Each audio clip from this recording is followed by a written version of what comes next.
Hello, it's me again. I want to explain a little bit to you today about the background between Palestine and Israel.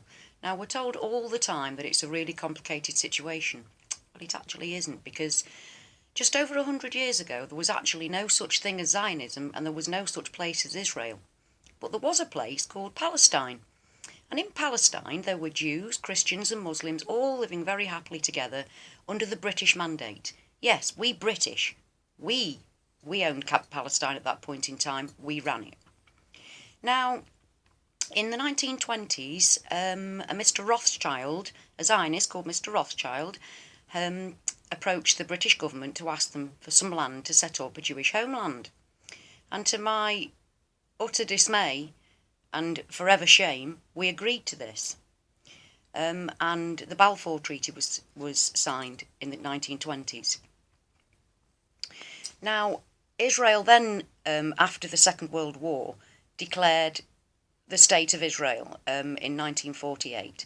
In 1947, however, hundreds of thousands of Palestinians were removed from their own homes and sent out around the world because this new Jewish homeland was being set up. So, of course, obviously Palestinians aren't going to be happy about that. Would you be? No, you wouldn't. So, obviously, there has been... they've been fighting back ever since. Well, in 1967, there was a war between them, and obviously Israel, being the larger country that's supported by everybody, they won. And since 1967, Israel have been taking more and more Palestinian land every day.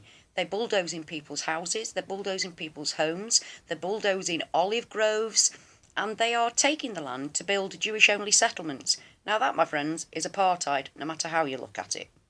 So what they're actually doing on a daily basis is they're removing people from their homes to demolish them to make Jewish-only settlements so that people from all over the world can go and live where they don't belong anyway. And then these occupying forces, and they are occupying forces because it's illegal under international law to settle on occupied territory, they then hold a gun to the people of Palestine and say, you've got to accept that we're here because you must accept the Jewish state. And this is what they're shouting to the world. Well, it's the other way around, actually. I think you'll find that it's Israel that's denying Palestine's right to exist, not the opposite way around. They're stealing the land, and this is what they're doing at the moment. This is what it's all about at the moment. They have Gaza subjugated, they have the West Bank subjugated by the barrel of a gun, and it's as simple as that. They don't belong there. There never was an Israel until 1948. We're just not told this. So I hope this clears things up for people. Not as difficult as you thought, eh?